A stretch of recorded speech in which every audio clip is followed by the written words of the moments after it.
presentar, bueno, un amigo, y la verdad de ver gente que ha estado conmigo el año pasado, era en marzo, ¿no?, cuando di la conferencia esa sobre la deriva urbana por FES, y me alegro de haber hecho adeptos, pero sé que hay gente que ya es muy asidua aquí en FES, hasta tal punto que, según nos dijo el presente, que es su segunda patria FES.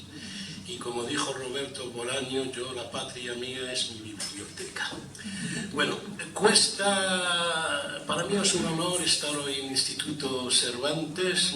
Agradezco a Chillán y así como el director de haber delegado en mí esta presentación.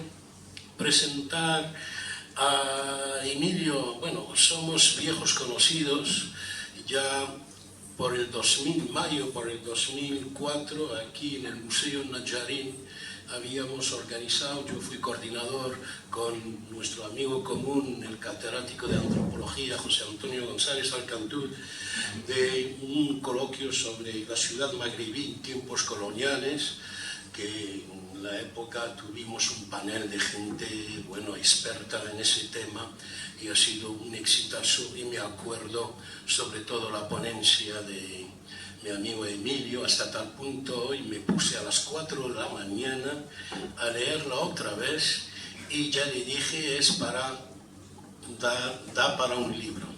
Bueno, Emilio para mí es un gran arabista.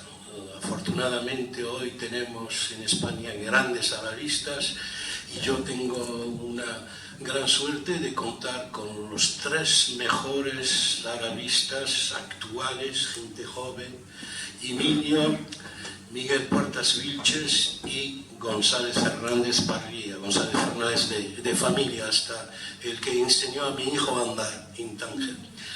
Emilio, bueno, es profesor en el Departamento de Islamología y de Estudios Árabes. Es un entendido del diálogo euroárabe, ha tenido a un grande, también un amigo común, el palestino de Lobaina, Jader Bishara, como, bueno, profesor y como doctor, director, ¿no?, de la tesis, ¿no? Y aparte, Emilio, bueno, tiene varias publicaciones, artículos, y sobre todo yo me quedo con un libro que siempre lo tengo cuando escribo sobre temas de la teocracia, el Islam, el Corán. Para mí el libro La lengua descendida, la palabra descendida, que ha sido premio internacional de Jovellanos, es un referente, y para todo investigador que se precie es uno de los estudios más analíticos de lo que se puede hoy tener como lo que entra en la hermenéutica del saber coránico. Emilio, ¿qué voy a decir? Con él he tenido la gran suerte, voy a utilizar un símil taurino, hemos toreado varias veces en varias maestranzas. En Melilla, por ejemplo, Emilio, su padre era meliense, su padre era uno de los grandes periodistas que se codeó con Cándido Lovera, que fue el director del Telegrama, que fui muy amigo de del Karim el-Hattari. Emilio ha venido un par de veces en un coloquio que yo solía organizar, que era Religión, Ciudadanía y Espacio Público. Siempre nos ha justamente iluminado. Sobre todo me acuerdo una ponencia suya que el mundo árabe no lo ha tomado en serio, cuando dijo: si Malta está en la Comunidad Europea, ¿por qué los países del Magreb y el mundo árabe no está en la Unión Europea? Porque Malta hablan el árabe, ¿no? Una mezcla y todo. El libro que escribió sobre la tesis de Olagüe, la historia de Al-Andalus, es un libro, un referente para todo historiador y todo el que quiera saber sobre todo lo que ha pasado en Al-Andalus. Y lo último ha sido, cuando fuimos árabes, he tenido la gran suerte de que estando en marzo allí no tenía ningún ejemplar, que se habían agotado todos. Me dijo Mustafa, te lo puedo mandar solamente en PDF, pero ha cumplido su palabra y me ha traído el libro ya dedicado.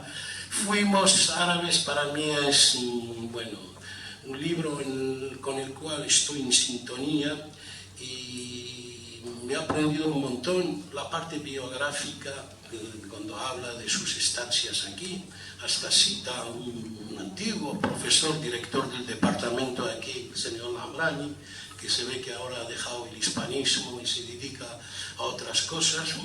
Y fuimos árabes, no entiendo cómo en la España de hoy, con un tema tan como al-andaluz, siempre crea polémica, y no entiendo por qué alguna serie de historiadores, de intelectuales, no asumen la diversidad española y no asumen ese legado. Acabo de decírselo a Emilio, estando todavía antes de empezar.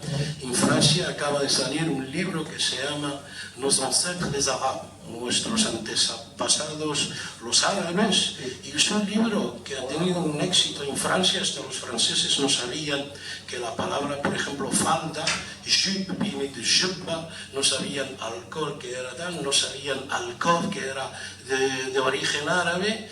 Y los franceses, y sobre todo el gran lingüista, el otro día en un programa televisivo, Claude Agès, que es el hombre que más sabe en lingüística, reconoció ese legado árabe en la Francia actual. Y yo el libro aconsejo a todo el mundo que tenga la posibilidad, que va a aprender mucho, y yo aprendo cada vez que estoy con Emilio. Y el año pasado participó en un coloquio que hicimos con la Fundación Ibn al-Khatib y nos dio una ponencia y empezó en árabe y sobre todo sacó esos versos de Muhyiddin Ibn al-Arabi, que la religión musulmana es la religión del amor, ad-din hub. De ahí que me cuesta presentar a Emilio. Para mí es de los grandes referentes y yo estoy orgulloso de tenerlo aquí a mi lado hoy, este día en Fez, y sobre todo en la casa, en el templo este de Don Quijote. Y voy a pasar a Rocío Rojas Marcos Albert, que yo la verdad sigo siguiendo desde años, tenemos muchos amigos en común, y la verdad lo que está haciendo por la ciudad de Tánger, que es mi ciudad natal, todos los tangerinos estábamos tocados por ese Tánger cosmopolita, ese Tánger donde había, bueno, una hibridación de lenguas, de culturas, de ideologías, de religiones. Yo de niño tocaba la zambomba siendo musulmán, porque como vivía al lado de la catedral me tocaba tocar la zambomba, y hasta tal punto que sigo, que el 24 para mí forma parte de mis prácticas sociales. La Navidad no la pierdo con mi hijo. Bueno, mi mujer fue cántabra, de allí que culturalmente ese Tánger de la época fue un Tánger mítico. Rocío Rojas Marcos es doctora en literatura y estética en la Sociedad de la Información por la Universidad de Sevilla, máster en escritura creativa y licenciada en estudios árabes e islámicos. Hace poco, hace 15 días creo que animó un taller de escritura sobre Tánger en la Casa Árabe. Tiene varias publicaciones, por ejemplo el libro este que sacó nuestro amigo común Jerónimo Páez, el que fuera director del legado andalusí y que tiene una de las mejores editoriales, que se llama Almed, el libro Tánger, que este libro que ha sido reeditado y ojalá que se reedite porque es un referente para el que quiere saber lo que fue Tánger de la época. También tiene este libro que es la relación entre un grande del cine, Buñuel, y otro grande, Emilio Sanz de Soto, que fue guionista de las 3 primeras películas de Carlos Saura. Poca gente lo sabe. Emilio Sanz es un tangerino. El abuelo se llama Sanz Lyons, que era de origen inglés, creo, ya formaba parte de la primera corporación municipal de 1862 de Tetuán, el abuelo. Este hombre es una memoria, un referente, y gracias a Rocío, que ha podido rescatarlo porque ya no está entre nosotros, y sobre todo esa relación entre él y Buñuel a base de cartas, hasta tal punto que este hombre sabía de cine, que ha llegado a corregir a nada menos que al gran Jean-Claude Carrière, que es uno de los grandes guionistas franceses y biógrafo de Buñuel. Todas las palabras manuscritas como Larra, la escribió Lara, y aparte Emilio Sáenz de Soto fue un grande.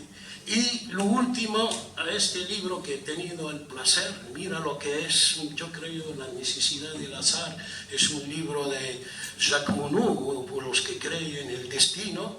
El año pasado, estando en la Cátedra del Andaluz, me fui a buscar el libro de Emilio y me encuentro con el libro de Rocío, de ahí que he comprado el libro de Rocío, y es un libro que habla de la literatura española que fue producida por los tangerinos. Es verdad, últimamente se hablaba solamente de la Generación de Paul Boyce, Truman Capote, pero España, poca gente, aparte de Juan Gautí solo, no había gente que ha escrito sobre el tema, y ella ha hecho un honor a esta gente, como por ejemplo Ramón Buenaventura, que es, creo, nieto de Alberto de España, y sobre todo para mí un grande que es Ángel Vázquez. Ángel Vázquez, la vida de Juanita Narboni, se enciende y se apaga una luz.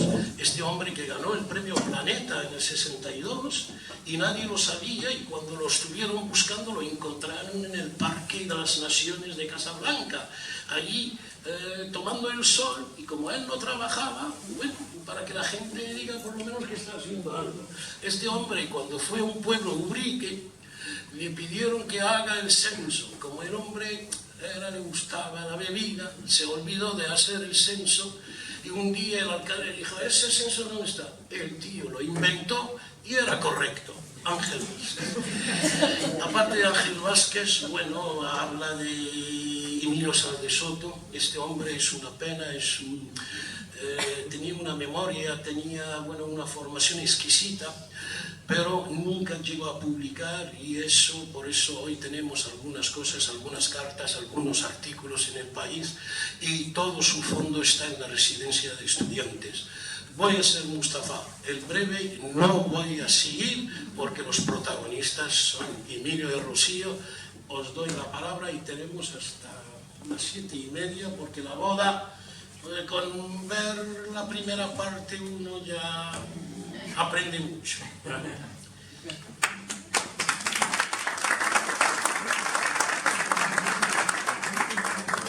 Muy bien, pues muchas gracias, Mustafa.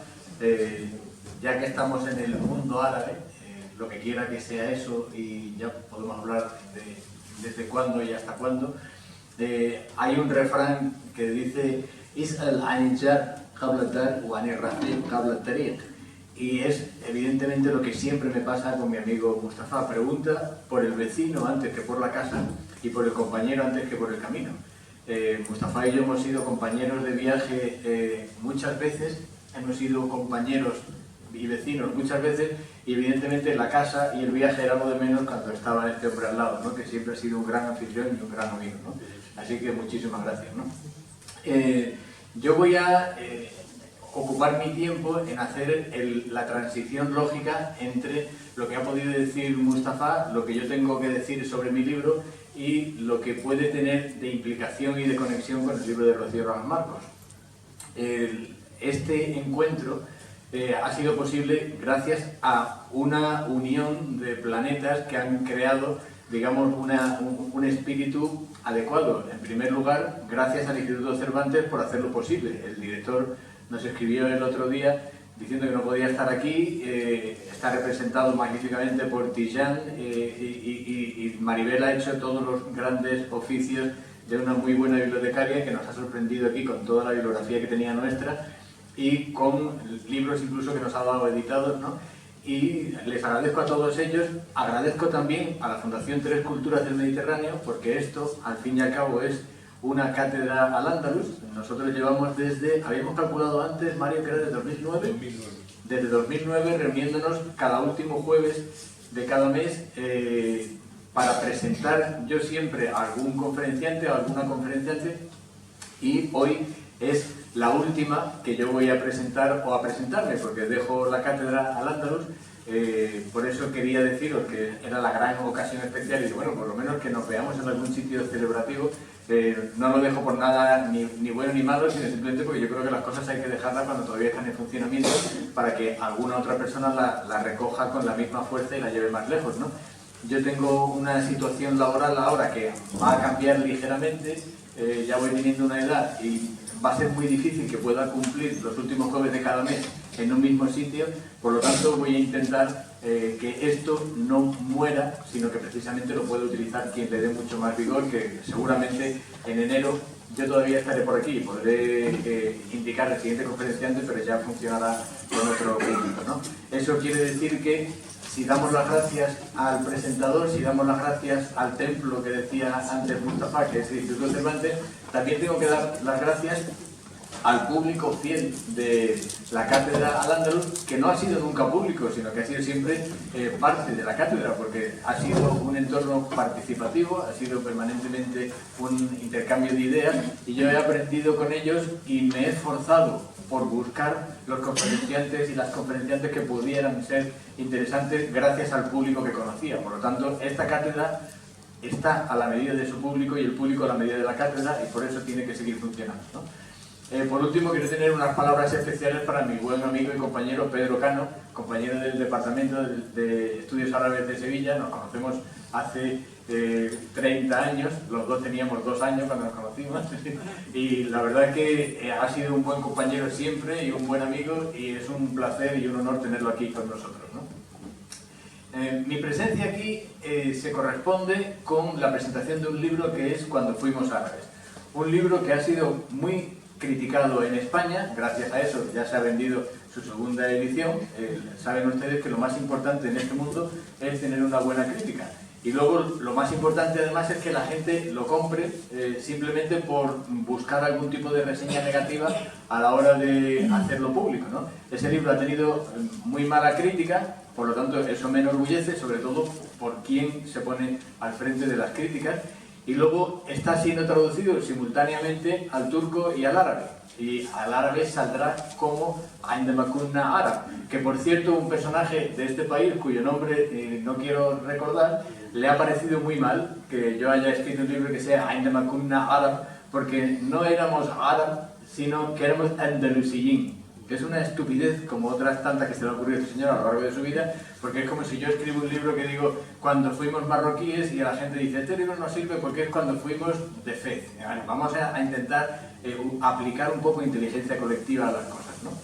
Bien, pues ese libro Cuando fuimos árabes es una historia autobiografiada de mi relación con el mundo árabe aplicada a un elemento muy extraño que hay dando vueltas y que quema como una patata caliente en todo el mundo, que se llama Al-Ándalus. Y quema porque yo he viajado por todo el mundo y cuando tú dices Al-Ándalus en Pakistán, en Turquía o en Irán, se le cae una lágrima a la gente. Pero es que cuando dices Al-Ándalus en Marruecos se entiende como algo propio.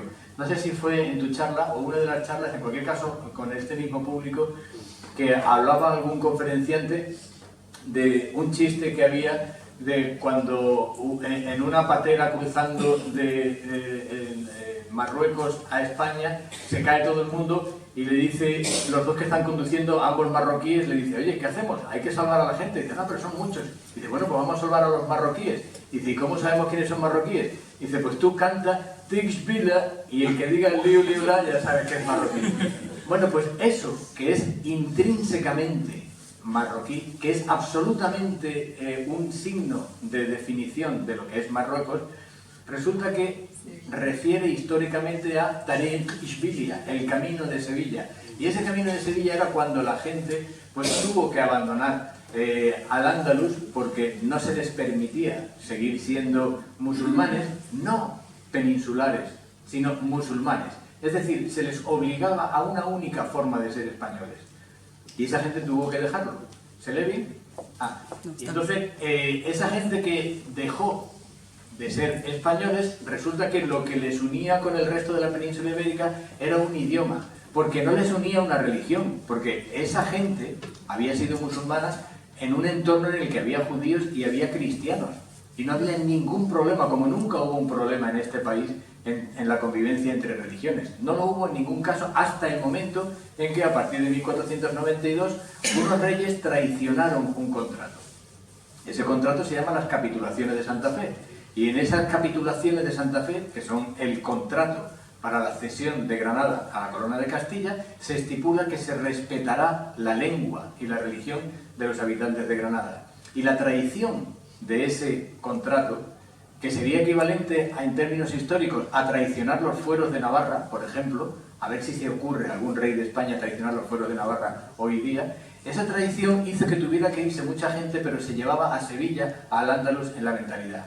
Y esta misma charla, contándola yo con gente de Túnez delante, me decían que cuando en Túnez, en una fiesta de turistas, un grupo tunecino estaba cantando un montón de canciones que eran de los Beatles, que eran de Simon & Garfunkel, alguien le dijo: oye, por favor, ¿queréis cantar ya algo típico tunecino?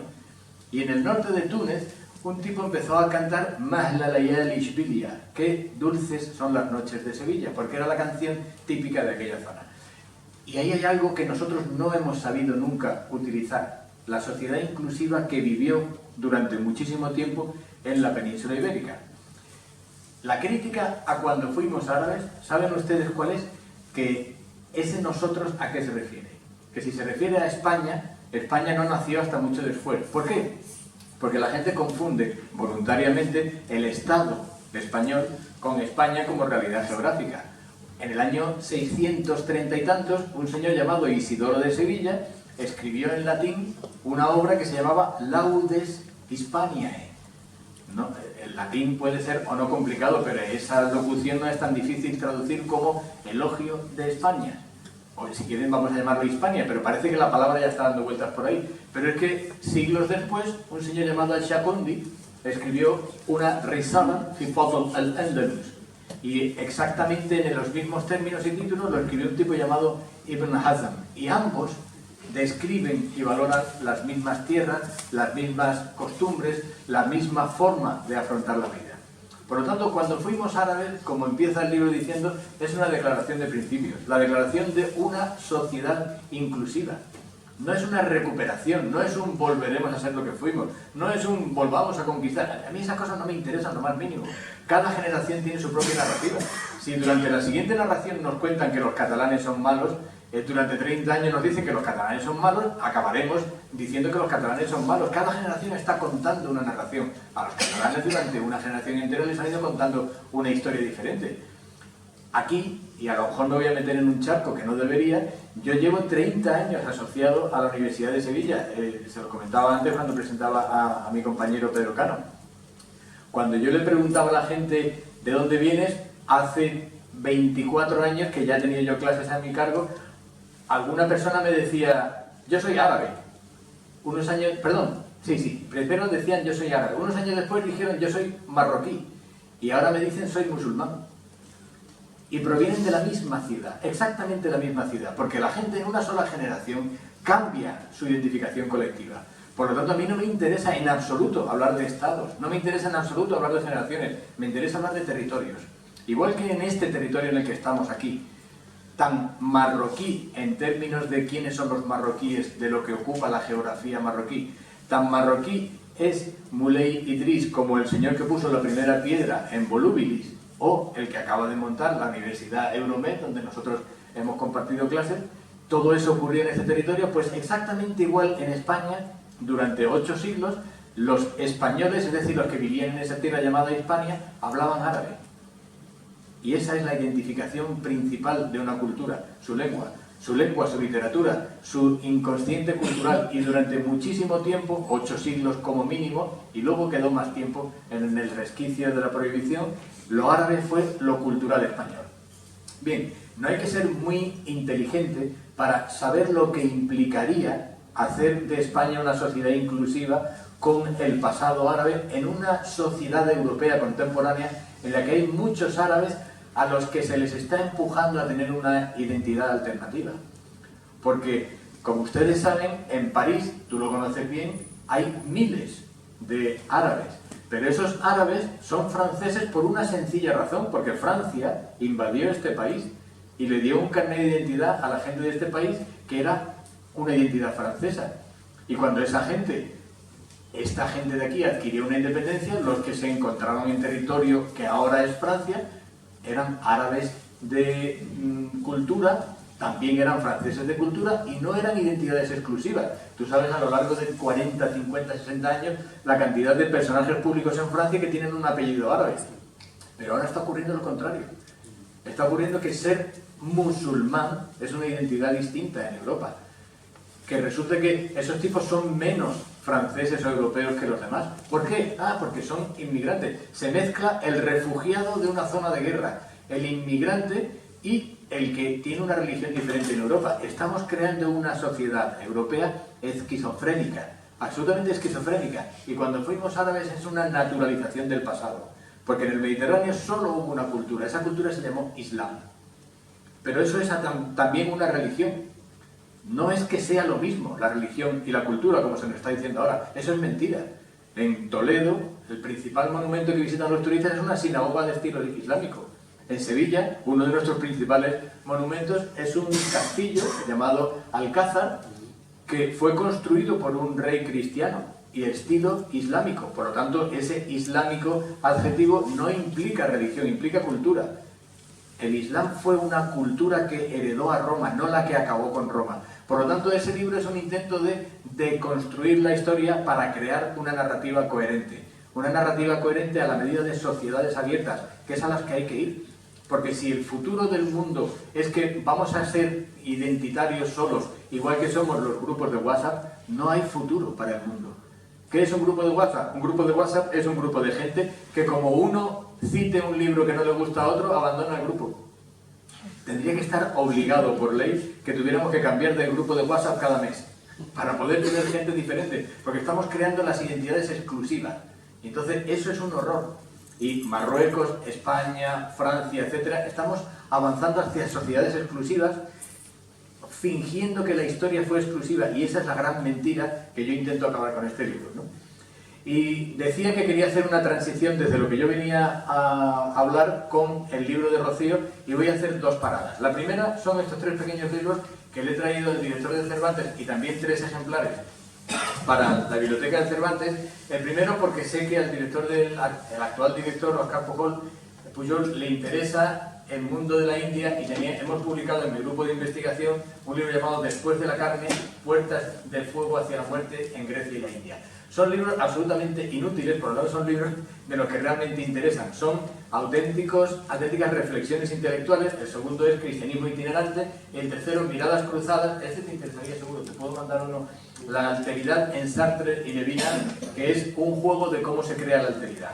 Los tres son las publicaciones que hemos sacado, entre otras muchas, porque tenemos 7 u 8 ya, en mi grupo de investigación de la Fundación Gordion y el grupo de investigación Observatorio de Elecciones Comparadas, en una colección que hace alusión a un amigo común que es Juan Goytisolo.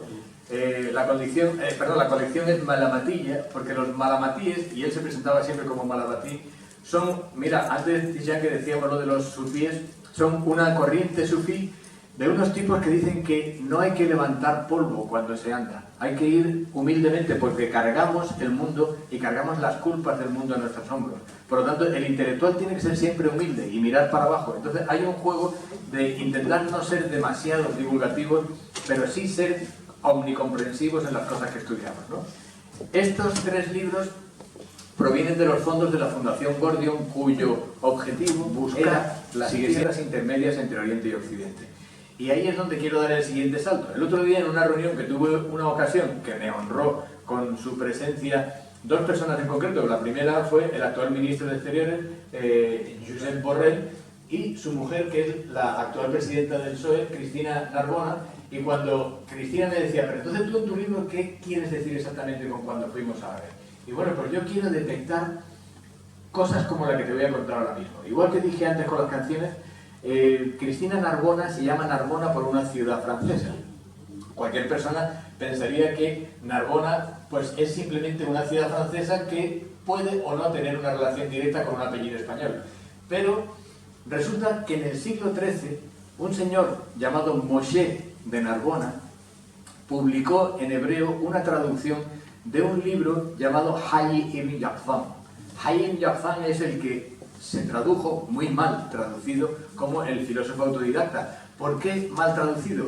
Porque cuando una persona ve un libro que se llama El filósofo autodidacta, lo pone, y esto Maribel puede dar fe de esto, lo cataloga como en filosofía. Pero el filósofo autodidacta, cuando uno lo lee, ve que no es una obra de filosofía, es una novela. Es una novela porque el autor le dice al lector en las primeras páginas: lo que te voy a contar ahora es mentira, pero es interesante. Por lo tanto, el contrato lector-autor está claramente marcado ahí. Bien, pues Hayy ibn Yaqzan, escrito por Ibn Tufayl en Mi Tierra, y perdonen que sea tan exclusivo con ese mi, pero es precisamente en esa tierra en que fuimos árabes, porque este señor era absolutamente árabe, absolutamente español por nacimiento y territorialidad, y escribía en árabe. Escribió en árabe la primera novela de la historia. Y siempre que digo eso estoy esperando que alguien me diga una anterior. Y siempre que me dicen una anterior no consigo ver cuál es la una anterior, porque el Kenji Monogatari de Oriente no es una novela, sino que es una ficción de unos orígenes culturales. Heródoto no escribe novelas, Homero no escribe novelas. La Biblia no es una novela, porque no se está diciendo al lector: ojo que esto es mentira. Imagínate tú que empezara la Biblia diciendo: esto es mentira, pero va a ser interesante. No, a lo largo de toda la historia se ha creado una narración de unos orígenes con respecto a ello. Sin embargo, Hayy ibn Yaqzan fue escrito como novela. ¿Por qué? Y esa es la parte que a mí me interesa en el libro. Porque, y cito a mi maestro Paco Márquez Villanueva, hay una especie de cronología ideal entre autores que se sintieron minoría. Autores que sintieron que estaban perdiendo el valor de la palabra porque todo el mundo generaba una sola identidad, como esos grupos de WhatsApp. Y él tuvo, Hayy ibn Yaqzan, obra de Ibn Tufayl, tuvo que fingir que aquello era mentira, es decir, inventar la novela, porque quería contar la historia de un chico que vivía solo en una isla y sin ningún tipo de maestro ni ningún tipo de aculturación, él solo con los animales alcanzaba a la explicación del mundo y a la existencia de Dios. Es decir, el ser humano no necesita tradición para comprender la belleza de la naturaleza y la belleza de Dios. Ese es el tema central. Y como era una cosa que sonaba un poquito raro, que no hubiera un Dios creador, sino un Dios creado, pues este hombre se inventa aquella historia de la novela. Y miren por dónde, en Narbona, un judío llamado Moshe descubre que él siente el mismo ataque de la minoría, perdón, el mismo ataque de la mayoría con respecto a una minoría, y lo traduce al hebreo porque piensa que ese es el asunto que debe estar transmitiéndose a Europa, que el ser humano por sí solo es el centro del universo.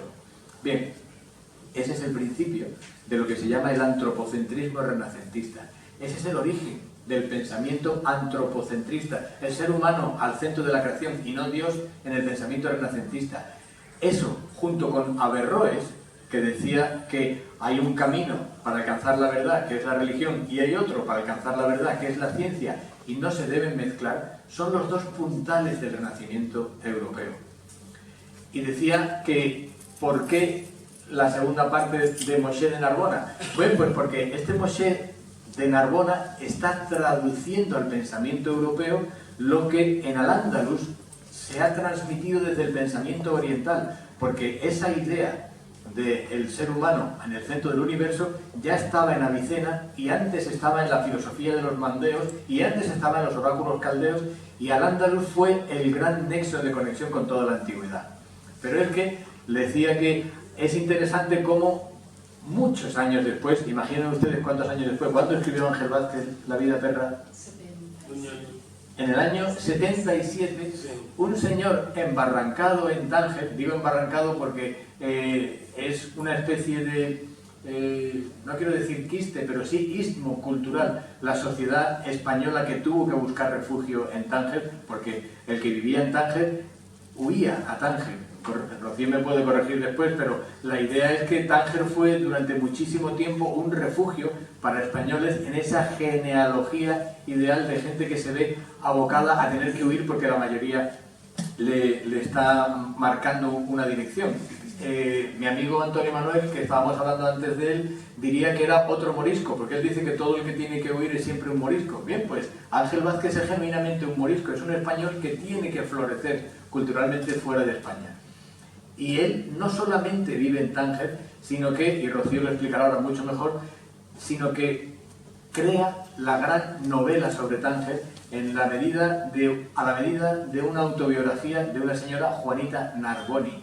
Y a la española del Tánger español, del Tánger de la Jaquetilla, mezclando el elemento judaico en la lengua española, le pone de nombre Juanita Narboni, exactamente igual que el Moshe de Narbona, y entre Francia y Tánger está una España entre judaísmo, islam y cristianismo no practicante de este señor, sociedades abiertas que siempre han tenido que expresarse en minoría.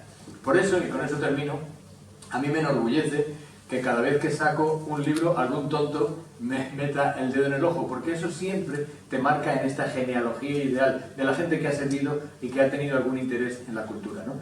Yo solo me queda decirles que para mí ha sido un placer escribirme en ese libro, porque yo no soy capaz de separar mi biografía de mi biografía intelectual, y lo que yo he escrito en ese libro es lo que yo pienso sobre el mundo. No podría escribir sobre el mundo árabe fingiendo que tengo una idea diferente, ¿no?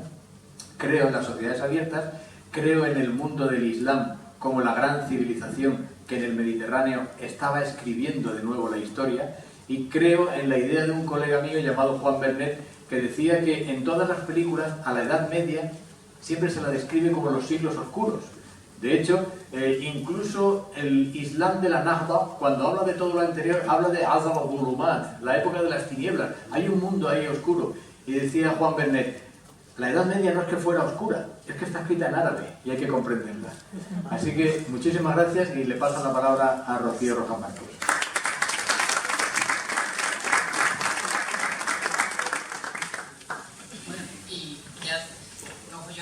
Y termino, y en principio lo primero, por supuesto, dar las gracias al Instituto Cervantes y a Mustafa por haber querido acompañarnos, que mejor que acompañada por un tan querido hoy aquí, así que me uno a todos los agradecimientos de Emilio y simplemente ya sigo yo con el hilo de lo que acaba de decir Emilio, y así no rompemos el discurso. En todo ese hilo de sociedad abierta es donde encaja, ¿no? ese Tánger ideal, ese Tánger utópico, ese Tánger tan peculiar que se desarrolló en la boca del Mediterráneo, en la puerta y en la puerta de África durante pues, casi 2 siglos. Imagino que, como saben, la ciudad de Tánger fue ciudad diplomática desde finales del siglo XIX, y eso generó que la población que iba llegando allí y se fue asentando, pues creó una estructura tanto urbana como social muy peculiar, y que por supuesto entonces tuvo un reflejo literario, pues como era esa sociedad, muy especial y muy concreto, ¿no? Esa ha sido la idea que yo quise desarrollar en este trabajo. Yo lo que he hecho ha sido fijarme en la literatura española. La presencia de la comunidad española en la ciudad de Tánger fue inmensa, se llega a calcular, Bernabé López García dice en un trabajo que tiene sobre los españoles en Tánger que llegó a haber censados 50.000 españoles. Y es muy importante eso de censados, porque como bien decía Emilio antes, era una ciudad en la que la gente llegaba huyendo, una ciudad en la que la gente simplemente intentaba esconderse. Como saben, en la zona del protectorado hubo un momento que no se podía acoger a más gente, entonces todos los que eran admitidos en la zona del protectorado español tenían que ir con contrato de trabajo, y el contratante tenía que dejar en una cuenta del banco el dinero para que si se quedaba sin trabajo pudiese volver a España. Quiere decir que, claro, todos los que necesitaban salir de España, Tánger estaba más cerca que América, era evidente que cruzar era más fácil, ¿no? Entonces, toda esa población que quería simplemente huir y reinventarse entró por las puertas de Tánger, y por supuesto esa no se censaba en el consulado español, porque ese consulado dependía del gobierno del país, ¿no? Entonces eso marca una estructura social, ¿no? sobre la que ir estableciendo este trabajo. Me ha gustado mucho la referencia que has hecho a Bolaños, porque él decía que su patria era su biblioteca, y yo una de las frases leitmotiv a lo largo de todo este libro es la que dijo Francisco Ayala cuando recogió su premio Cervantes en 1991, que él decía que la patria de un escritor es su idioma, cualquiera que sea su ciudadanía civil. Entonces, para mí, esa ha sido una de las ideas motrices de este libro. Es decir, hay un idioma común, hay una lengua compartida en el estrecho. El estrecho habla ese español a ambos lados y orillas, y tú bien lo sabes, Mustafa, durante siglos, y no hay una sensación de ruptura. El estrecho, el mar Mediterráneo en el estrecho siempre ha unido más de lo que ha separado, ¿no? Esas fronteras que ahora estamos emperrados en marcar tan claramente, es imposible marcarlas en el estrecho. En el estrecho son absolutamente líquidas y valga la metáfora cuando es un mar lo que hay por el medio. Entonces, para mí esa es una de las ideas centrales, ¿no? A partir de ahí, como decía, yo he querido hacer un trabajo de literatura. Bueno, como decía antes, Maribel ha sacado ahí todos los libros nuestros que tenía en el fondo, yo empecé trabajando en la ciudad de Tánger. Mi primer libro se publicó en 2009, que es Esta Universidad Internacional. Ese es un trabajo en el que yo en principio quería hacer un acercamiento histórico, un acercamiento en el que me preguntaba por esa sociedad tan compleja, por esos círculos concéntricos o teoría de los círculos que le llama Rashid Tafersiti, porque él decía que es una sociedad en la que cada círculo era independiente, pero había zonas comunes, zonas en las que se encontraban, y esas zonas comunes son las interesantes, son donde surge y de donde florece toda esta literatura y donde florece toda esa sociedad armónica que fue la sociedad tangerina. Entonces, como decía, eso en principio fue un trabajo histórico, pero al acercarme a la historia de la ciudad de Tánger me di cuenta que yo no podía desligar la historia de su literatura. Era imposible entender Tánger sin su literatura. Y dentro de esa literatura lo que hice fue pues, empezar a estudiar la literatura española. Por eso, a partir de ahí fue cuando yo llegué a Tánger Segunda Patria. Porque quería seguir intentando investigar sobre esa literatura española, incluso preguntarme por qué había escritores marroquíes que elegían el español como lengua literaria. Para mí eso es uno de los motivos de interés de este libro, ¿no?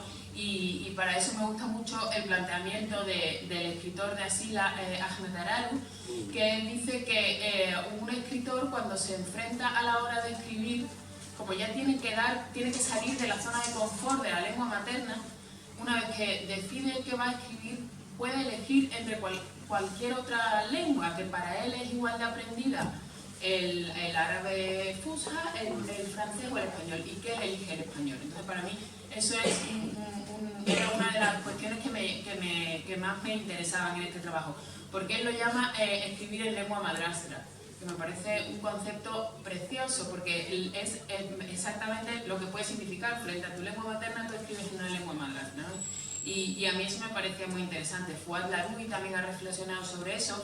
Él tiene un libro que se llama El drama lingüístico marroquí, en el que también un ensayo muy interesante en el que se plantea todas esas cuestiones, ¿no? Y intenta analizar pues, ese conflicto de lenguas, que al final no creo que sea tan conflicto en el sentido de que simplemente es pues, una realidad que demuestra la sociedad compleja marroquí, que es positiva y siempre enriquecedora, ¿no? Y a partir de ahí, pues, en eso he estructurado yo este libro. El libro lo he dividido en 3 capítulos por darle una mínima coherencia, porque si no iba a ser una cantidad de páginas una detrás de otra. Entonces, las catalogaciones son siempre muy difíciles, pero bueno, he intentado un primer capítulo sobre marroquíes que escriben en español. Y en esos marroquíes que escriben en español yo he incluido, por supuesto, a escritores como Sergio Barce o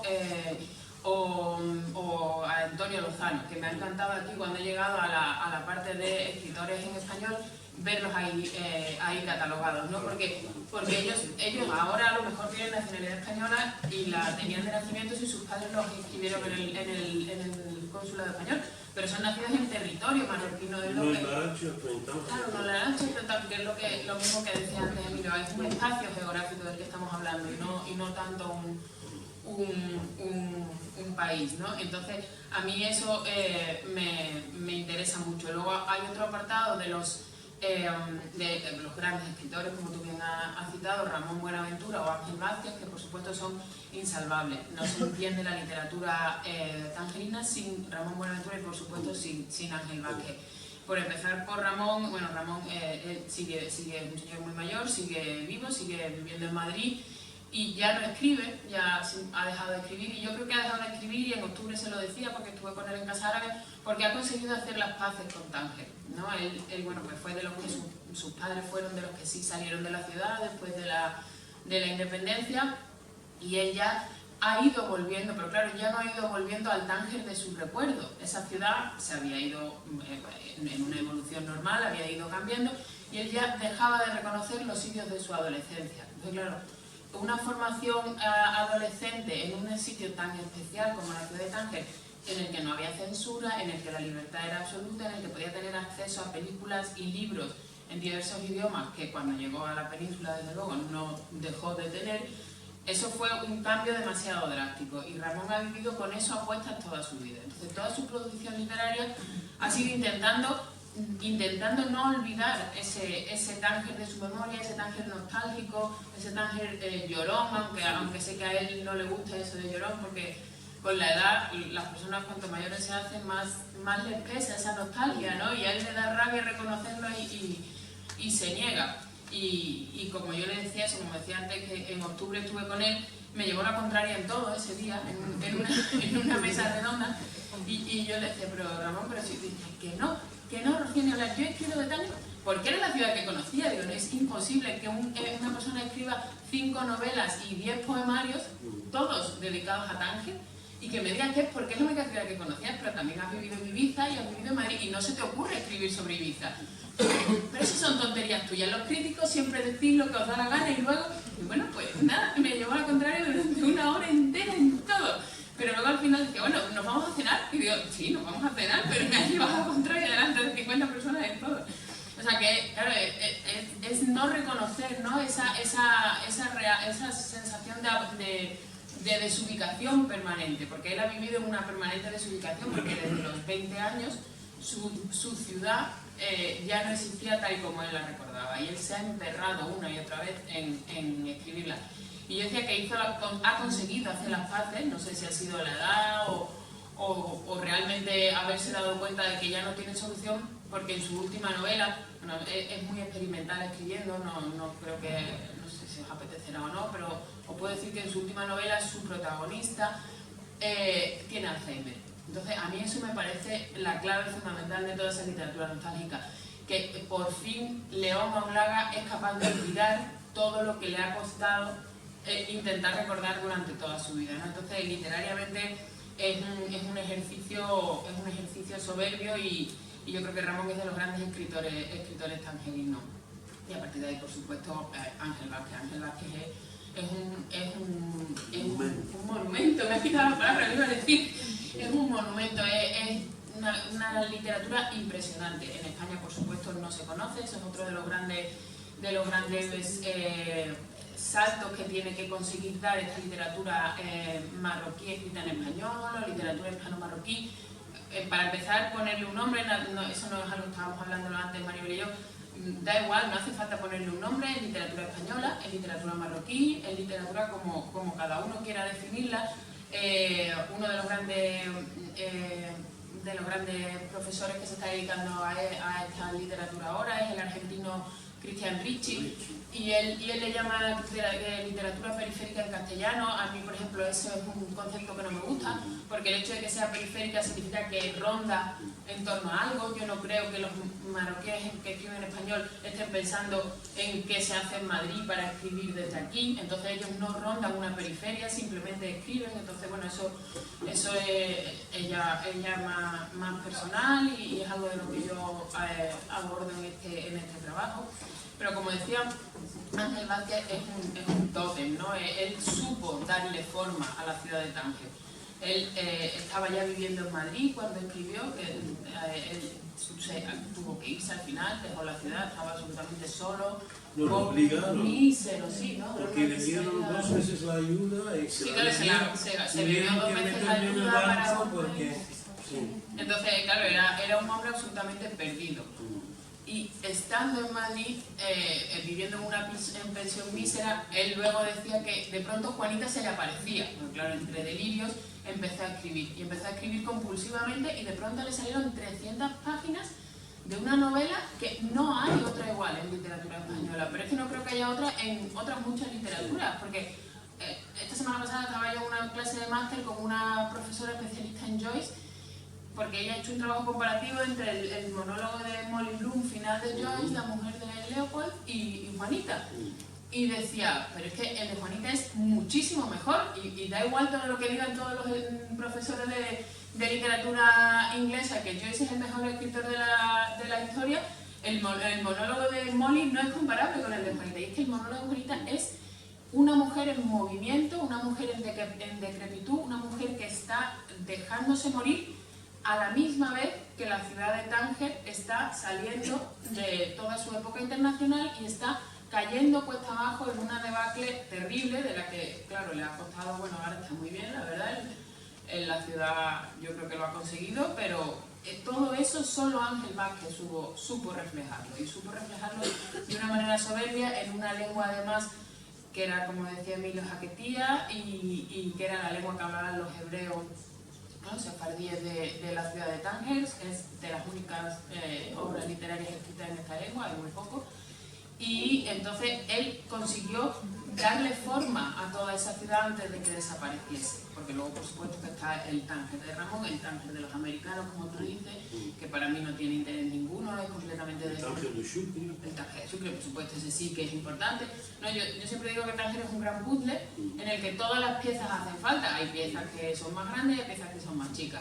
La de Sucre es tan grande como la de Vázquez, porque claro, él refleja otra parte de esa ciudad realmente fundamental, ¿no? Y sin ella no tendría sentido entender la imagen completa de Tánger, ¿no? Y a partir de ahí, las dos últimas partes del libro, uno es sobre toda la literatura que se ha escrito sobre la ciudad, que eso es inmenso, de hecho es un trabajo que yo he tenido que cribar mucho, porque claro, además hay muchas cosas que ni son fáciles de encontrar, cosas muy antiguas, años 40, años 50, todos obsesionados con los espías, toda la época de la película Casablanca, que si saben, es lo que es la película Casablanca era Tánger, nunca fue Casablanca. Hay todo ese género literario de novela policíaca, que hay muchísima literatura hasta hoy en día, porque cuando mi libro ha salido publicado, a la semana ya tenía yo 2 libros más encima de la mesa que ya se habían quedado fuera de ese listado, ¿no? Porque han vuelto a salir nuevos libros, entre ellos uno que se titula Tánger entonces, El Hotel de Tánger. Sí, ahora han salido 2 o 3 nuevos libros que... El Hotel de Tánger es antiguo. Sí, el Tánger es un tema que recurrentemente todos los años hay 1 o 2 publicaciones sobre este tema. Desde luego el año pasado fue extraordinario porque la finalista del Premio Planeta fue una novela sobre Tánger, o el libro de Pérez Reverte fue una novela sobre Tánger, pero él sí recupera ese Tánger de los años 40, ese Tánger de salvoconductos y espías, ¿no? Entonces es una ciudad en permanente literatura. Por eso decía yo que cuando intenté hacer un trabajo de historia yo necesitaba la literatura, porque si no conseguía entender la imagen completa de la ciudad, ¿no? Y por último yo le pedí al editor, bueno, ese trabajo es un trabajo de tesis, entonces bueno, pues por supuesto para que saliera editado toda la estructura formal fue eliminada, no tenía sentido y eso no tiene interés ninguno, pero yo sí le pedí al editor que me permitiese mantener un anexo final en el que he conseguido recuperar todo lo que Emilio Sanz de Soto publicó. Es muy poco, entonces bueno, tampoco al editor le pareció tan mal, pero sí, como tú decías, Sanz de Soto es una persona muy importante para conocer la ciudad de Tánger. Hay muy poquito escrito de él, sí hay documentales, hay 3 o 4 documentales en los que él habla y cuenta sus recuerdos, y entonces yo recopilé pues sus artículos de prensa, algunas presentaciones de un catálogo de pintura de Antonio Fuentes, que era un texto precioso, y poquito más. Entonces eso, yo una vez unido, le pedí por favor que me lo... Ha escrito hace poco un catálogo sobre un arquitecto nazi que terminó viviendo en México, un catálogo muy interesante que está agotado, hecho por Reina Sofía, que es el último que he escrito. Ah, pues no lo conozco. Pues eso, entonces yo quería que fuera mi homenaje a Emilio. Yo lo conocí cuando estaba ya muy mayor, estaba muy cascado el pobre, y él me ayudó mucho, y de hecho fue el que me dio el contacto de Tomás Ramírez, que tú me has preguntado por él, de Ramón Buenaventura, porque él me dijo que él estaba ya muy mayor y que él no se podía poner a ayudarme más, pero me daba esos contactos. Lo que sí hizo fue decirme, a cambio de esos contactos, no sé si te acuerdas, Emilio, me tienes que mandar, que yo ya estoy mayor para ir a comprarlo, un ejemplar del filósofo autodidacta. Entonces, un señor tan mayor, se cierra el círculo, acabo de darme cuenta. Entonces yo dije, pues claro, yo te lo consigo. Entonces le compré el libro y se lo mandé por correo. Un señor tan mayor, yo siempre lo pensaba, decía, él seguía queriendo aprender, él seguía teniendo esa necesidad permanente de formación, porque la capacidad de memoria de Emilio, eso era impresionante. Y que, bueno, es que murió a los meses. Él me dijo, yo te ayudo a cambio del filósofo autodidacta. Y se lo mandé por correo. Y la verdad es que yo a Emilio le tengo mucho cariño y mucho aprecio por todo lo que me ayudó en su momento. Y por eso yo quería que este libro llevase ese anexo final en el que he intentado recopilar todo lo que he podido, porque como decía Mustafa, su fondo, cuando él murió, se lo donaron a la residencia de estudiantes. Pero evidentemente allí no hay nada más. Yo lo he consultado entero y allí ya no hay nada más, son solo apuntes suyos, porque él acumulaba información, la pegaba en folio y al lado hacía comentarios al margen sobre lo que él recordase que tuviese relación con eso, lo escribía al lado. Era un modo pues muy peculiar de memorizar, ¿no? Y era una persona extraordinaria y una memoria de la ciudad de Tánger. Los documentales en los que él aparece, que son Tánger, esa vieja dama, y el mapa emocional de Tánger. A quien le interese el tema, de José Ramón de Cruz, yo los recomiendo porque son realmente dos documentales extraordinarios. Y poco más, ¿no? Bueno, como decía antes Emilio, que la identificación plena con una cultura es la identificación lingüística, la identificación literaria, y eso en Tánger ocurre con el español, y eso ha sido lo que yo he intentado hacer con este libro, esa unión de los escritores a través de una lengua y no a través de una supuesta nacionalidad, porque a todo tangerino que se le pregunte va a decir que es tangerino. O sea, que un tangerino nunca dirá que es cualquier otra cosa más que tangerino. Somos una rara avis. Por eso. Para nosotros ya es una nacionalidad. Por eso. Entonces, como ser tangerino está por encima de todo, pues ese ha sido mi interés. Así que, bueno, muchísimas gracias a todos por estar aquí y les agradezco.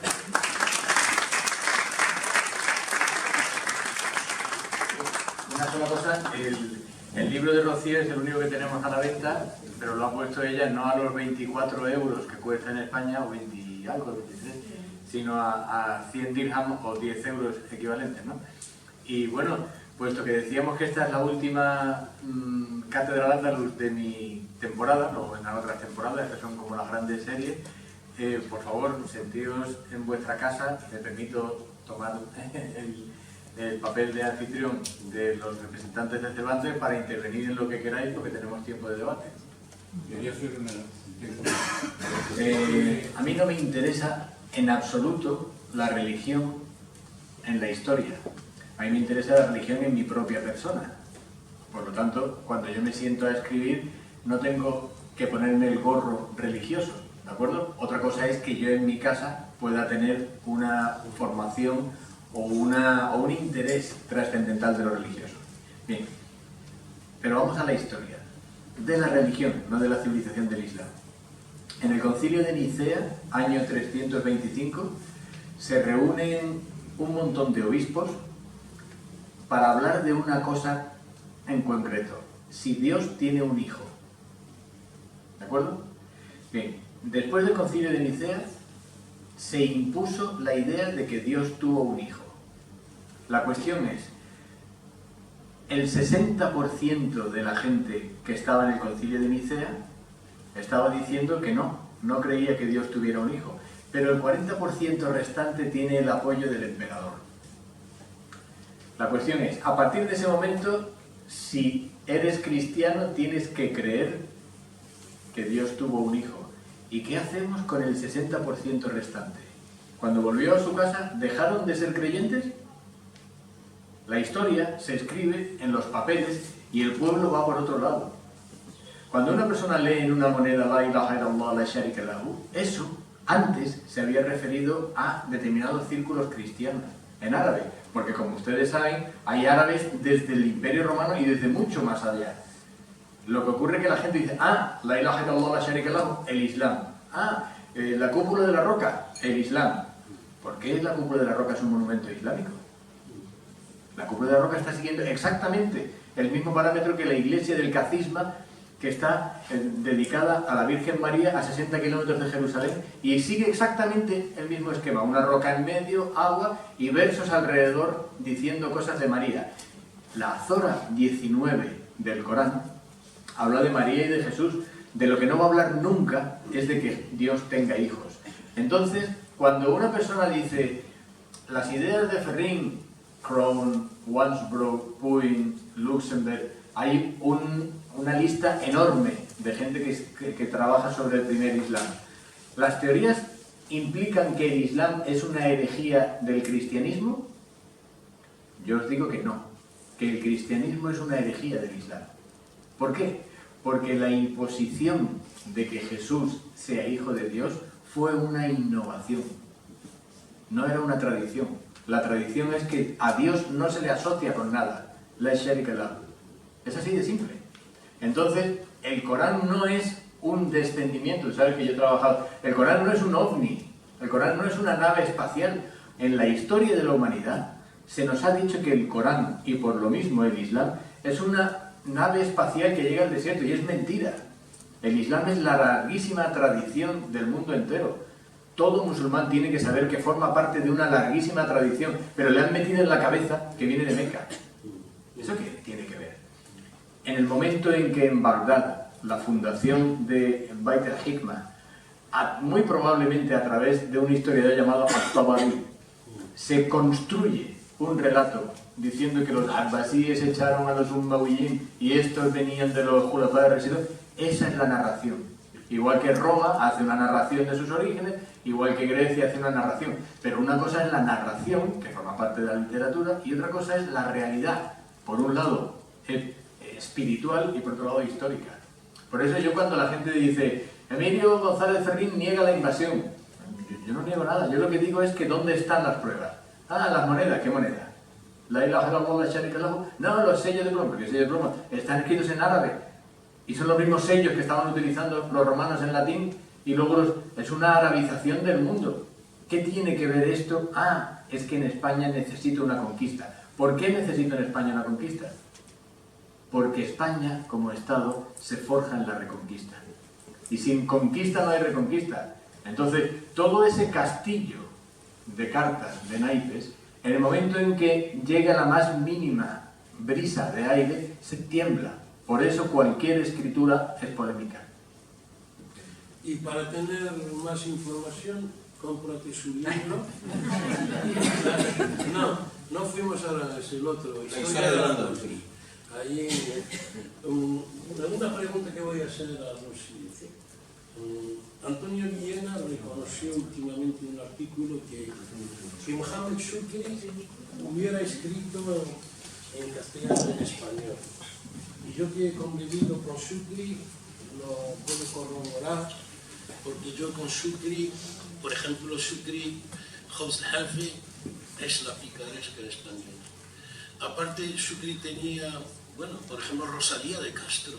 Yo me quedaba sorprendido cuando hablaba con él de literatura, lo que sabía de la picaresca y sobre todo de la literatura española. ¿En qué podemos catalogar a Shukri? Bueno, tú, si has echado un ojo a este libro, yo lo he catalogado aquí, y eso a mí todavía nadie me ha dicho nada abiertamente, porque tampoco me meto en afirmarlo categóricamente, pero yo sí creo que es un escritor, ¿cómo lo diría? Por supuesto tangerino, pero tangerino de, como tú dices, de formación española.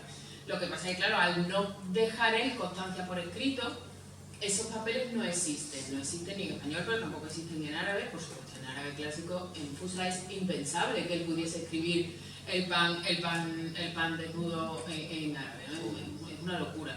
Entonces, bueno, pues es verdad que es difícil.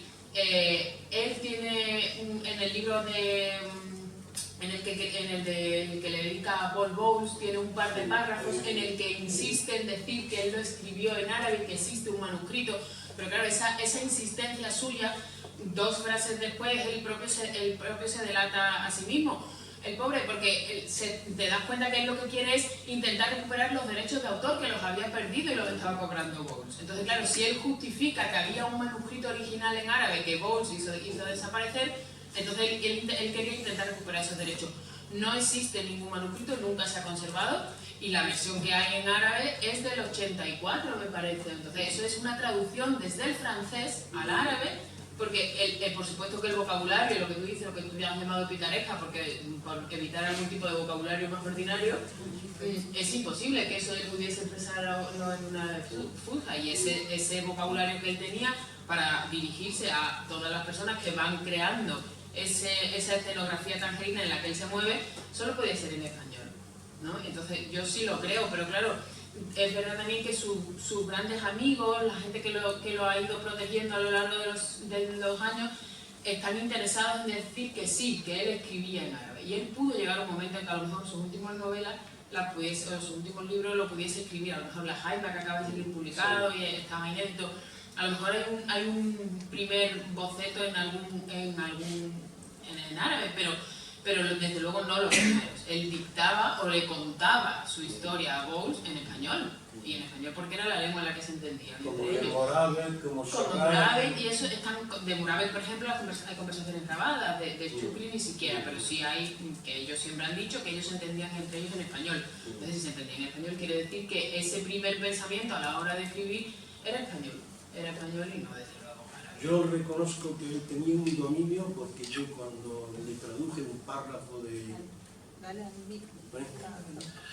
Cuando le he traducido allá por el 91, cuando fuimos, nos invitó a Maribel Lázaro, el departamento de Seméticas, estuvimos en el Festival de Motril, que estaba en Monleón, y dedicado a Sefarad en aquel año. Yo me puse a traducirle y me trajo la traducción francesa. Y le dije, no, ¿por qué no me traes lo que has escrito en árabe? Y yo tengo un capítulo escrito por él, corregido por él. Y cuando me puse a traducir, hay palabras que son suyas. Por ejemplo, un momento dado, me dijo Mustafa, quiero esta palabra, ensimismado. Cuando dice, itravi, me dijo Mustafa, pon tierra batida. Él tenía un dominio del español, porque cuando entrabas a su casa, y aquí tenemos una foto de él tenía una batería de diccionarios. Su ansia es dominar el idioma, y lo dice él, siendo yo rifeño, he dominado y domesticado la lengua del vencedor, que era el árabe, él siendo él bereber. Sí. Buenas tardes. Yo quería intervenir brevemente por 2 razones. En primer lugar, por alusiones. La habéis aludido, o me has aludido de ello. En segundo lugar, la iniciativa propia. Primero, muchas gracias por las palabras, ¿no? Sí, llevo muchos años que nos conocemos. Recuerdo una Almería en un simposio de la Sociedad Española de Estudiadores que me presentaste, Tony, que yo fui a intervenir. Y estuviste tú pensando, bueno, ¿desde cuándo conozco yo a este hombre? Pues desde la Escuela de Estudiadores del CSIC, que yo estaba allí haciendo la tesis de doctorado. Aquello eran los años 82 hasta el 86, en el 86. Y bueno, hemos hecho un largo camino, un largo camino. Y lo que queda, por supuesto. Yo ya no estoy en la universidad, porque me marché el año pasado, pero sigo muy en contacto, ya lo sabes. Estoy en la Sociedad Española de Estudios Árabes, soy el secretario de la Sociedad Española de Estudios Árabes, y bueno, y ahora continúo. A Rocío, pues qué debe decir a Rocío, 1000 veces enhorabuena y que siga por el camino por el que va. Tuve la suerte de ser su profesor en la Universidad de Sevilla y estoy ahora pensando en una frase que de vez en cuando produzco, digo, cuento, en relación con nuestro mundo y con el conocimiento, con el arabismo y con todas estas cosas, ¿no? Como docente, o ya es docente, pues yo tenía un conocimiento que transmití y espero que te haya servido para algo y tenemos que seguir haciendo eso. No ya como docente, tú sí, yo no, desde otro punto de vista, ¿no? En los simposios. Y aparte de eso, lo poco o lo mucho que sepamos, ir contándolo y si no se lo va a ordenar, pues intentar también hacer algo positivo, ¿no? En los simposios.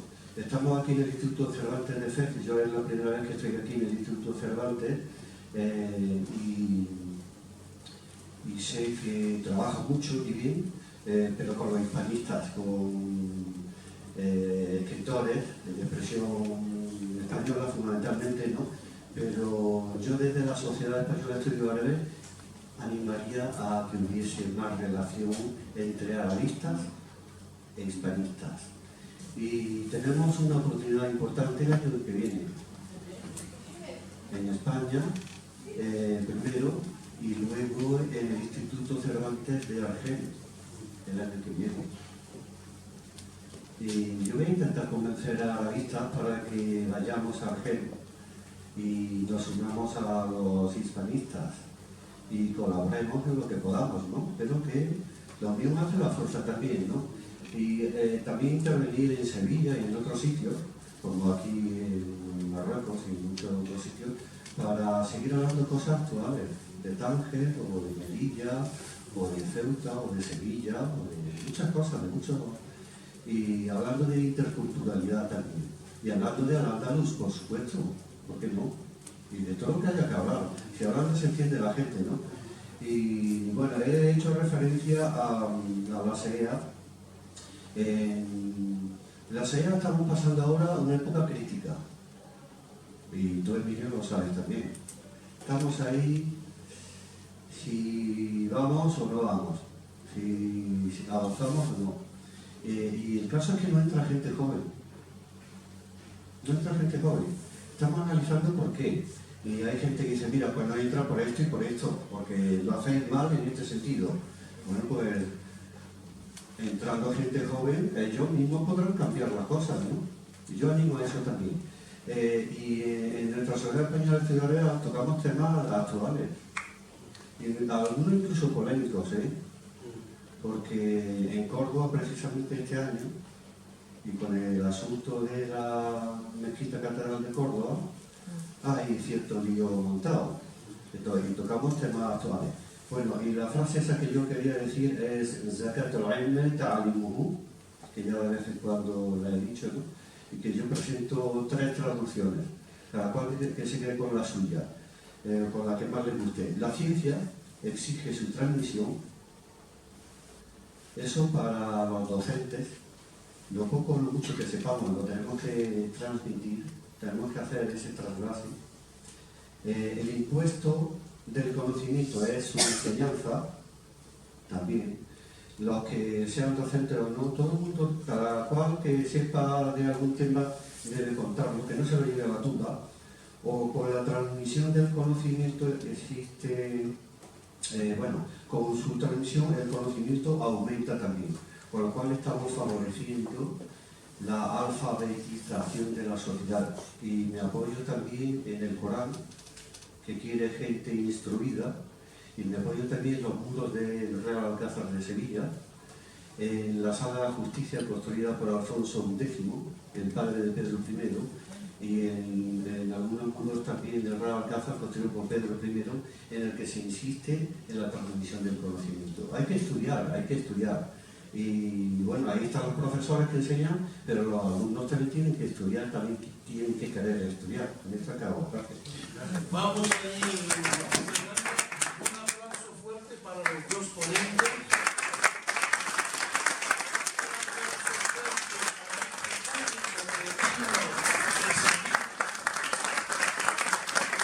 Un aplauso fuerte para Tijan. Chillán, Ximena, un aplauso para Maribel por tener esa biblioteca.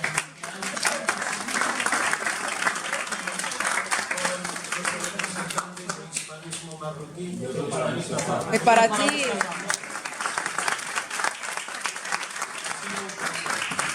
Aquí tenéis las tarjetas, y tomándolas, y si quieres libros, aquí tenemos. Voy a cogerlo. Porque yo he mamado el español de niño con mi padre que hablaba mejor castellano que el árabe. Y le dije, yo soy la tercera España. La tercera España. Antonio Manuel lo ha retomado en la Vega Morisca. Y le dije, cuando en la España actual, estos políticos, esta clase política, esa clase cultural, va a entender que hay otras Españas.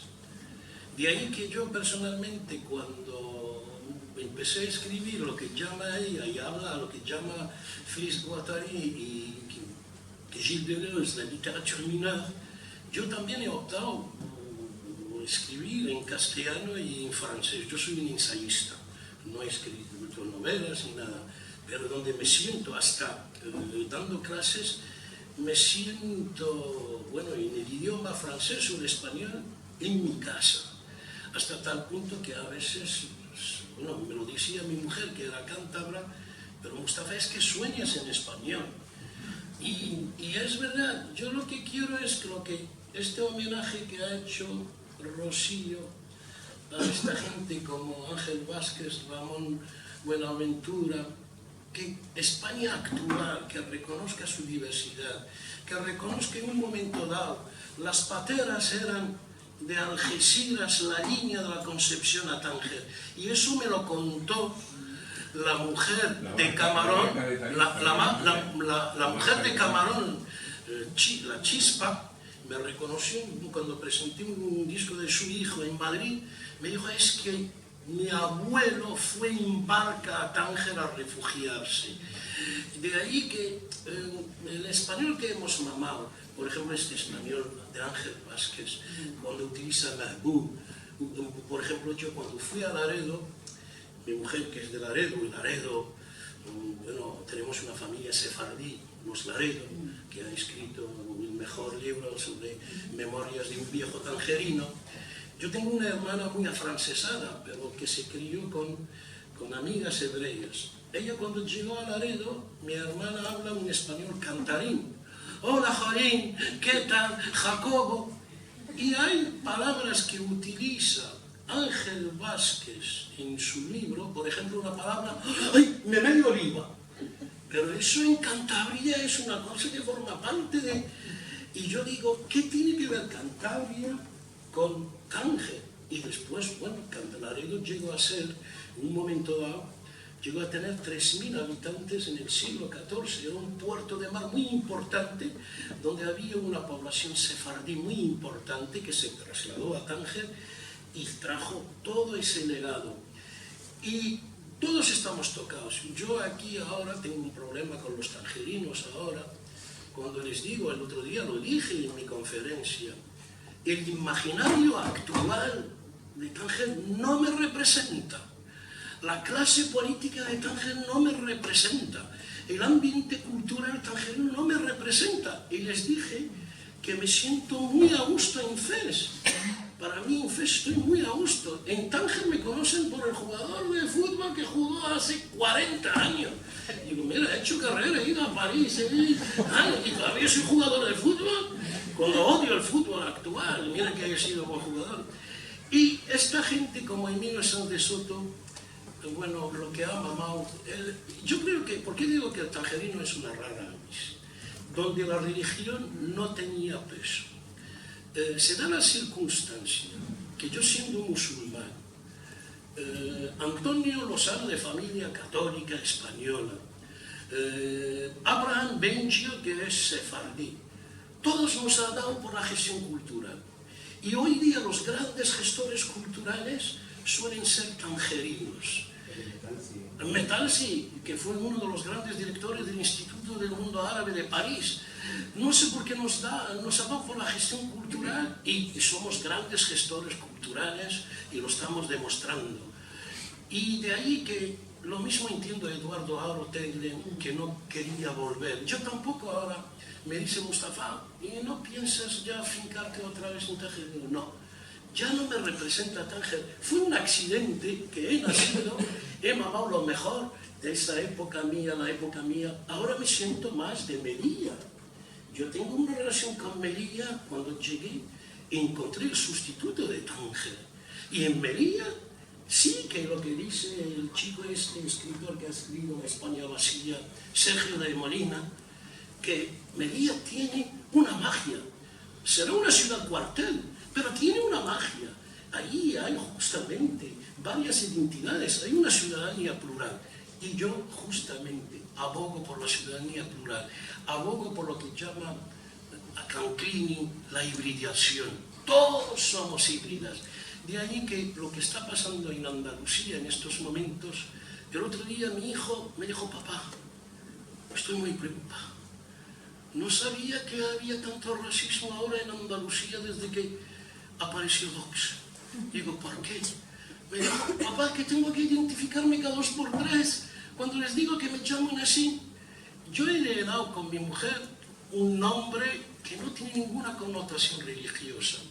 Yo con mi mujer vivíamos en un mundo laico por nuestra formación francesa y hemos optado cuando tal, ¿qué nombre había que dar? Pensábamos darle Siria, pero como en España cuesta pronunciar el Siria, le hemos dado Nassim, pero ya no pronuncian Nassim, cada uno le llaman Nassim, no pronuncian la M. Y el pobre niño me dijo, y lo que me dijo una cosa, me dijo, papá, no me preocupa la gente mayor, es que me preocupa gente que están estudiando grados, que han votado Vox. Y cuando ves el candidato este, el primer día empieza a hablar de reconquista, recristianizar, yo creo que gente como Emilio, como Rocío y vosotros, que es, bueno, yo he estado en vuestra cátedra, vosotros podéis hacer mucho para que no caigamos desgraciadamente en una esquizofrenia y decir las verdades como las dice, por ejemplo, Emilio, las digo yo. Nosotros somos grandes intelectuales porque somos transgresores. Yo, mi hijo me dice, papá, es que tú generas admiración, pero generas el mismo odio. Pero los que te odian siempre son los mediocres. Y la gente que están criticando a Emilio, gente muy pobre como la Maribel Fierro, y lo digo, que lo va a ver y tal. No entiendo por qué se ataque al libro, y ella siendo del Consejo de Investigaciones de Madrid. Menos mal que tenemos a Mercedes Arenal y otra gente como Juan Manuel Barrios en Granada. Gracias. Cierto que la Fundación de Cultura, una tontería, pero me dice, oye, dale una felicitación de Navidad a los de la cátedra que puedan utilizarla. Ahora lleváis una tarjetita, se pueden reutilizar, simplemente pone Salam, Shalom, Paz, 3 culturas para que podáis utilizarla en este fin de año. Búsqueda, por favor, una intervención. No te vas a ir, tú que siendo de instituto luso, ibérico, bueno, un matiz. ¿No? Nada. Si eres del Instituto Luso Ibérico, tenemos que hablar, porque vamos a organizar en Lisboa el año que viene, es una de las cosas por las que quiero saltar de aquí, un grupo de investigación sobre, siguiendo a Boaventura de Sousa Santos, la idea de la epistemología periférica, interpretar al mundo desde los lados. Ya está bien de buscar centros, ¿no? Esta idea de las tierras intermedias. Y se hará en Lisboa porque me he traído, digamos, una lista de amigos de Brasil con los que está trabajando que están muy interesados en ese mundo, así que tenemos que hablar. Como acabo de... No ha terminado, ¿eh? Espera, que quería decir algo. puesto que he acabado de aterrizar de Rabat, me faltan las palabras, las ideas, pero he tenido la suerte de leer a Ferrín. Tengo un ejemplar de cuando fuimos árabes, realmente es polémico en todos los sentidos. Bueno, perdón Emilio que me he permitido pasarle el PDF y también al señor Berramdán que me lo ha pedido. Luego os doy una cuenta y me hacéis un ingreso. Bueno, quería agradecer a ambos escritores por sus libros interesantes. La verdad que todavía no he tenido la suerte de leer el libro de señor Fernández. Toma el micrófono.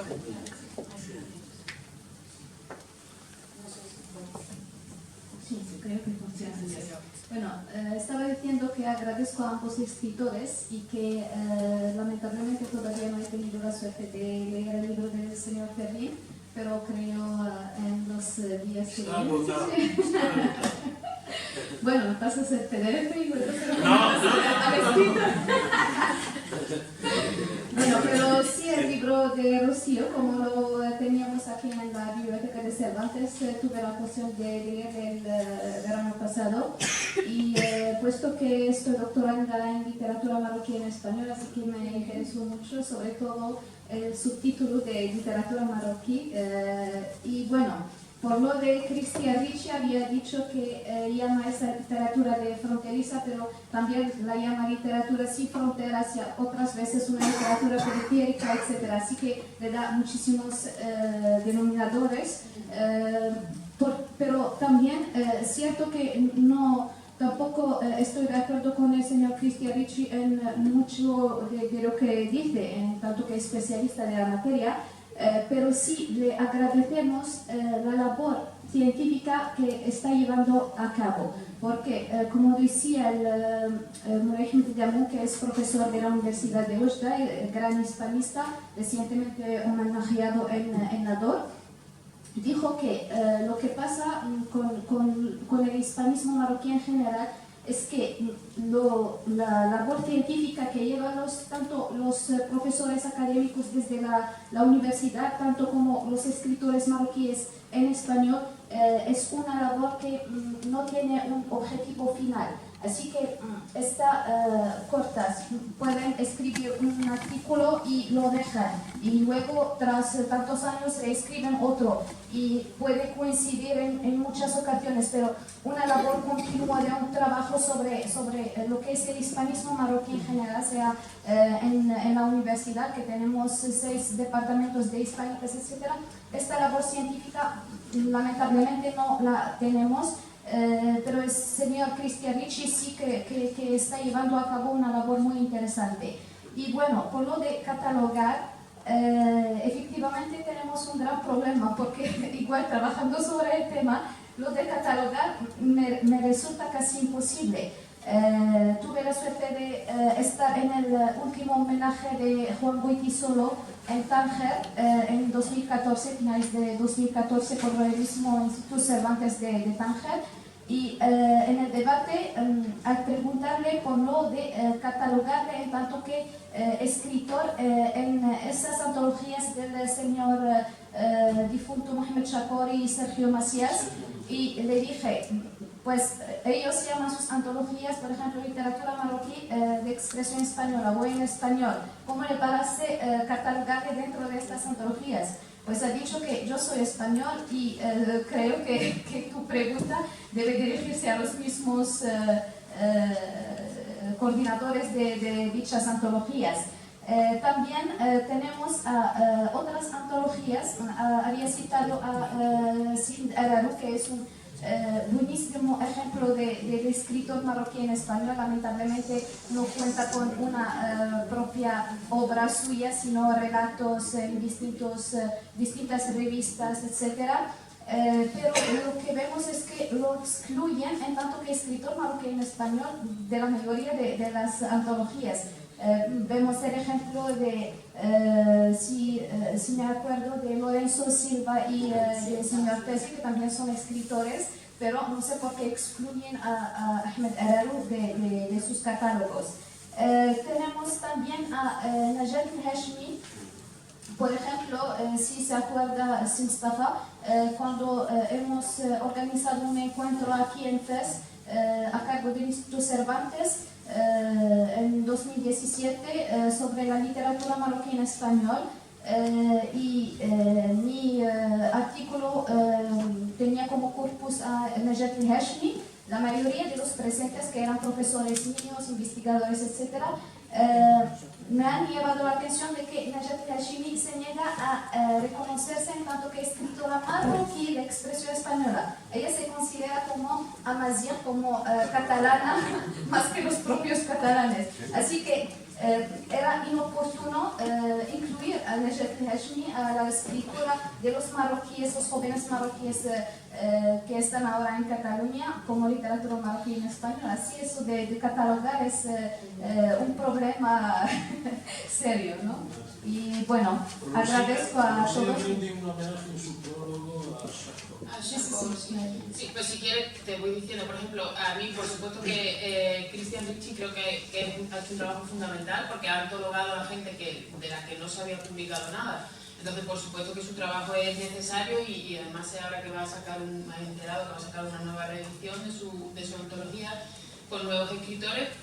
Y él ha hecho un trabajo muy importante que desde las universidades españolas no se está haciendo. O sea, mi empeño en doctorarme por literatura española con este trabajo y no en el Departamento de Estudios Árabes, que era de donde yo venía con mi licenciatura, y buscar un director de tesis que fuese de literatura española era porque yo quería intentar hacer un hueco dentro de la literatura española. El propio Ángel Vázquez es el que dice en el prólogo a Juanita Narboni, si le estamos haciendo tanto hueco a la literatura que nos viene de vuelta de Hispanoamérica, ¿por qué no se la hacemos a la que nos viene de Marruecos? España nunca ha sabido qué hacer con la literatura marroquí en español. Entonces, ese es uno de los grandes problemas. O sea, es como lo que antes de mi una patata caliente, pues esto es otra patata caliente. Es una cosa con lo que no sabemos qué hacer, pero porque no entendemos que son escritores que escriben en español y porque eligen voluntariamente ese idioma y no hay que clasificarlos más. ¿No? El ejemplo de Najat Hashimi, ella se define a sí misma si le preguntas como catalana, tal cual. Ella es catalana, escribe catalán, ha vivido allí creo que desde los 6 años, entonces su identidad, si le preguntan es catalán, entonces no hay que hacer más problemas sobre eso. Antes comentaba con Maribel que estaba leyendo esta semana pasada un artículo de Gonzalo Fernández Parrilla sobre ese tema, no recuerdo el mismo título completo, pero es de literatura de inmigrantes a literatura catalana, o tiene un título, y él habla de eso, y da una lista de todas las maneras de la que en algún momento alguien ha hablado de Najat Hashimi, y llega un momento que es completamente ridículo, porque si ella cuando se sienta a escribir tiene que acordarse que es amazigh, catalano, marroquí, de origen... De un momento que dice, pero entonces cuando esta señora se sienta a escribir, es imposible, ella escribe y después los demás le ponen etiquetas, ¿no? Entonces, claro, eso es un gran problema. Pero es como la literatura menor, es decir, Elias Canetti ha escrito en otro idioma, por ejemplo, Samuel Beckett, Chinesco. Yo creo que el problema de esquizofrenia lingüística no tiene por qué existir. Yo personalmente me siento hoy incapaz de escribir un ensayo sobre estética en árabe clásico. Y lo hace mejor que yo, por ejemplo, Miguel Puertas Vilches, y escribe en el Hayat. Y tengo que reconocer, porque yo llevo 30 años metido en este mundo, trabajando sobre los dos idiomas, no tengo, por ejemplo, una epistemología, y para escribir traduciendo prefiero escribir, hasta muchas veces en Mustafa. ¿Por qué no das esta conferencia en árabe Darija? Digo, bueno, voy a empobrecer mi discurso y no va a llegar. Yo creo que el idioma no tiene por qué ser yo estoy orgulloso de haber adquirido estos dos idiomas y muchas veces cuando hablo de algunas me dicen, es la lengua del colonizador. ¿Qué colonizador?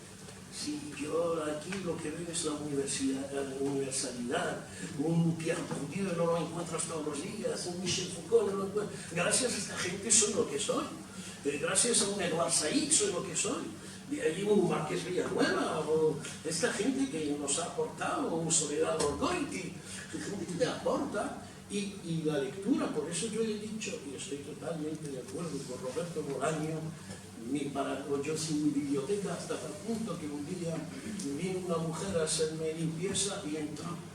Dijo, este hombre tiene tanto libro y no he visto un Corán. Digo, ¿por qué tengo que tener un Corán? Yo no soy un islamólogo, no soy un teólogo y yo lo que tengo es esto. Y una mujer que no ha estudiado. Y después la otra me dice, ¿por qué no tiene un salón marroquí? Porque tengo que tener un salón marroquí. Yo con que tengo un sofá de cuero estoy bien y mosco. Y después dice, ¿por qué tiene ahí cuadros de pintura y no tiene la cama ahí? Porque tengo que tener la cama. Bueno, yo tengo que tener mis referencias. Lo que dijo Lorca el otro día dijo que Lorca acaba de sacar a raíz de lo que está pasando en Andalucía, que es la época, decía, no por ser español tengo que tener afinidades con el español. A lo mejor tengo más afinidades con un chino que con un español. Lo que decía Edward Said. Edward Said, no tengo por qué tener afinidades con un árabe de Egipto, tal. La tengo con Heidegger, la puedo tener, no sé, con Schopenhauer. Y es eso el mundo del intelectual. Y yo creo que si queremos que las sociedades avancen, tenemos que ser muy críticos con nosotros mismos, muy modestos. Y yo lo que digo, lo dije el otro día, cada día aprendo de mis estudiantes y decía que la juventud nos interesa. Yo ahora con mi hijo aprendo un montón, sabe más que yo cuando me explica lo que está pasando, porque yo llevo 3 años fuera, a veces pierdes el análisis. Y cuando me explica lo que está pasando, digo, Dios mío, ¿cómo has podido tener un hijo y que está entrando en el mimitismo? Que me quiso asesinar en un momento dado, no quería saber nada, y ahora todo lo contrario, eso leer, me saca papá ese libro y tal. Y yo creo que la salvación va a ser la poesía, la lectura, y gente como nosotros, como Rocío. Es verdad que Ángel Vázquez, hay más estudios, más tesinas, más tesis en Francia sobre Ángel Vázquez que en España. Y hay otro que nació en Larache, que fue el boom de la literatura, Luis Martín Santos. También es todo un personaje. No, de Larache yo nací de Murta. Sí, sabía que también tenías una vinculación. Estuve en la casa de España de Uxta, todavía es un edificio que se está cayendo. La hizo mi padre. ¿Ah, sí? Sí. Bueno, Con su dinero. porque tenemos una conferencia el 23 con el director del Cervantes, con el GAMU, yo voy a dar otra, con una profesora Buteina. El proyecto es Chillán hacer unas aulas como las que habéis hecho en Nador. El edificio está cayendo y desgraciadamente el Estado español no tiene dinero para rehabilitar y vamos a ir a prestar aulas en la universidad. Muy triste. El constructor y Antonio López. Antonio López, sí. El constructor y propietario con su dinero construyó la casa. Parece que había por lo menos un cronista de ahí me dijo que había 20.000 españoles. Eso es lo que me dijo. Bueno, él estaba muy interesado en quedar, muy interesado en eso sí. Sí, sí.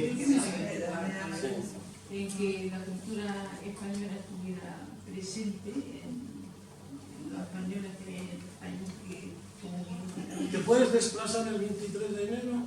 Te invito a venir con nosotros hoy. Para hablarnos de... No, bueno, tampoco tengo yo la capacidad de ponerme ahí a decir cosas. No. Pero que sí hacía mucho esfuerzo en que los españoles que tenían que salir de España por muchos motivos, en unos principios, a principios del siglo, después más tarde por otros, por los problemas de la guerra, etc., que mantuvieran la cultura lo más altamente posible. Eso sí, tenía mucho interés en eso. Él no era un intelectual, pero estaba muy preocupado por la cultura. Sí. Se llamaba Antonio López, como el pintor. Antonio López, del mundo. Pasa el micrófono para atrás. Pero tiene que funcionar porque creo que está apagado. Vale. Gracias. Muy bien. A usted. Gracias por ofrecernos esta oportunidad de discutir, especialmente para mí, con el señor Ferrín. Es que la verdad es que estoy esperando este momento desde que me he enterado que el señor Ferrín iba a venir aquí hace 4 o 5 meses. Estuve en Sevilla y me he comprado su libro. No estaba con él. Pues quiero decir que sí que es polémico, como ha dicho mi compañero aquí, pero me faltan esos libros polémicos, sobre todo de clases de historiadores que sean, no sé cómo, si podemos clasificarlos como postmodernos, como revolucionarios a mi sentido. En esos 3-4 años retengo Yuval Harari, Noah Yuval Harari, por su Sapiens, Brief History of Humankind. Retengo también el trabajo de Michel Onfray, el francés, para su trabajo de Contre-Histoire de la Philosophie. Por supuesto, el trabajo la obra de Michel Onfray, no del libro. Lo que me interesa en el libro en el libro es esta... perdón, mi castellano no es tan perfecto, ¿vale? Pero esta lectura nueva de algo muy sagrado y muy consagrado en la mente colectiva, tanto en Europa como en el sur del Mediterráneo, en el mundo islámico. Creo que en su obra, Historia General del Andalus, cuando fuimos árabes, la idea central es que nunca hubo conquista árabe o islámica armada de la península. ¿Por qué? Todavía, en 711, todavía no hay Islam canónico ortodoxo. La idea es que el Islam como religión fue una reacción al Consejo de Nicea para agrupar a todas las formas del monoteísmo. Hay los trabajos, como dijimos antes de empezar, el trabajo de la escuela alemana e inglesa, de este trabajo arqueológico, de la numismática, filólogo, arqueológico también, sobre todo por las quiblas de las mezquitas ancianas, pues todo eso de verdad da una luz nueva, una mirada nueva sobre la historia de verdad, la historia académica que echa a Dios fuera del laboratorio, sobre nuestra historia. Pero parece que esta nueva historia sigue siendo una narración. Ella misma es una narración y ¿por qué no una ideología? Porque le falta algo, unas explicaciones. Me siento, por ejemplo, cuando dicen que el Islam fue una reacción al Consejo de Nicea, que nació de movimientos cristianos, de nestorianismo, arrianismo y todo. Algunas herejías. Lo que no acabo de entender es como en un espacio tan largo, sin ningún centro, ni en Bagdad, ni en Sevilla, cómo se ha logrado construir una historia casi única. Sabemos que las disputas, los schismos sobran, sobran en el Islam, pero hay un núcleo común, hay un núcleo sobre... eso para mí no parece muy convincente. Todos los otros datos son muy firmes. La numismática, la filología, la arqueología, sí que hay algo incómodo en la historia tradicional, lo sabemos. Pero la nueva narración le falta algo, no sé, reexplicar todo. Una narración nueva que explica incluso la narración antigua, para decir por qué se ha dicho a